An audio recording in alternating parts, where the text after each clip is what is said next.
Hello guys, welcome back to MD kitchen. Palak paneer paratha ಹೇಗೆ ಮಾಡೋದು ಅಂತ ನೋಡೋಣ. ಈಗ ಒಂದು ಬಾಣಲಿಗೆ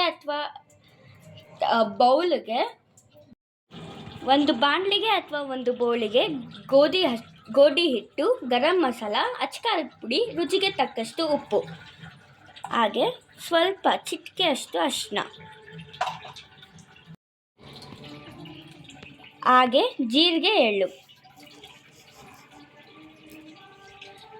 ಆ್ಯಂಡ್ ಇದು ಬೇಯಿಸಿಕೊಂಡು ಪೇಸ್ಟ್ ಮಾಡಿರೋಂಥ ಪಾಲಕ್ ಪೇಸ್ಟ್.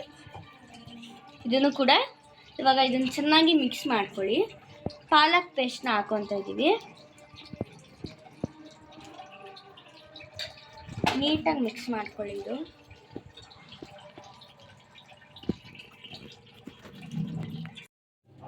ನೋಡಿ, ಈ ಥರ ಆದರೆ ಸಾಕು. ಇವಾಗ ಸ್ವಲ್ಪ ಎಣ್ಣೆ ಹಾಕ್ಕೊಂಡು ತುರಿದಿಟ್ಕೊಂಡಿರೋ ಪನ್ನೀರ್ ಹಾಕ್ಕೊಳ್ಳಿ. ಇವಾಗ ನಾವು ಜಾಸ್ತಿ ಪ್ರೋಟೀನ್ ಇರೋ ಪನ್ನೀರ್ ತಗೊಂಡಿದ್ದೀವಿ.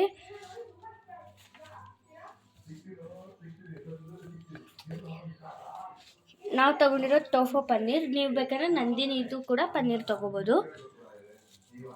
ಈ ಥರ ಪನ್ನೀರ್ ಹಾಕ್ಕೊಂಡು ನೀಟಾಗಿ ಕಲಿಸ್ಕೊಳ್ಳಿ.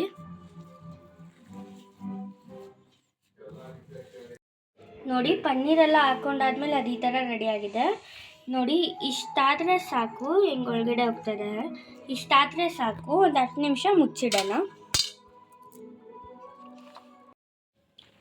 ನೋಡಿ, ನಾವು ಚಪಾತಿ ಇಟ್ಟು ಕ್ಲೋಸ್ ಮಾಡಿಕ್ಕಿದ್ರಲ್ಲ, ಈ ಥರ ತೀಡ್ಕೊಂಡಿದ್ದೀವಿ. ನಿಮಗೆ ಎಷ್ಟು ಅಗಲ ಬೇಕೋ ಅಷ್ಟು ಅಗಲ ತೀಡ್ಕೊಳ್ಳಿ. ಇವಾಗ ಒಂದು ಪ್ಯಾನ್ ಮೇಲೆ ನೀಟಾಗಿ ಎಣ್ಣೆ ಅಥವಾ ಬೆಣ್ಣೆ ಹಾಕ್ಕೊಂಡು ಸುಟ್ಕೊಳ್ಳಿ.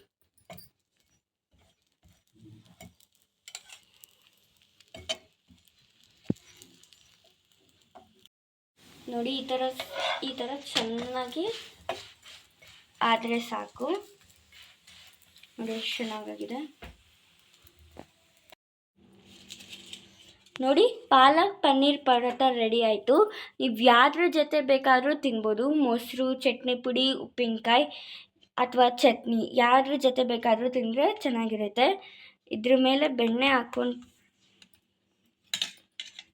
ಮೇಲೆ ಬೆಣ್ಣೆ ತುಪ್ಪ ಏನಾದರೂ ಹಾಕ್ಕೊತೀನಿ. ತುಂಬ ಸಖತ್ತಾಗಿರುತ್ತೆ.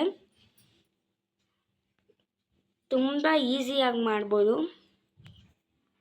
ನಿಮಗೆ ಈ ವಿಡಿಯೋ ಇಷ್ಟ ಆಗಿದ್ರೆ ಲೈಕ್ ಮಾಡಿ, ಶೇರ್ ಮಾಡಿ, ಕಮೆಂಟ್ ಮಾಡಿ. ಇನ್ನೂ ಹೊಸ ಅಡುಗೆ ಜೊತೆಗೆ ನಿಮ್ಮ ಮುಂದೆ ಬರ್ತೀನಿ. ಎಲ್ಲರಿಗೂ ಟೇಕ್ ಕೇರ್, ಬಾಯ್. ಇನ್ನೂ ಯಾರ್ಯಾರು ನನ್ನ ಚಾನಲ್ನ ಸಬ್ಸ್ಕ್ರೈಬ್ ಮಾಡಿಲ್ಲ, ಸಬ್ಸ್ಕ್ರೈಬ್ ಮಾಡ್ಕೊಳ್ಳಿ.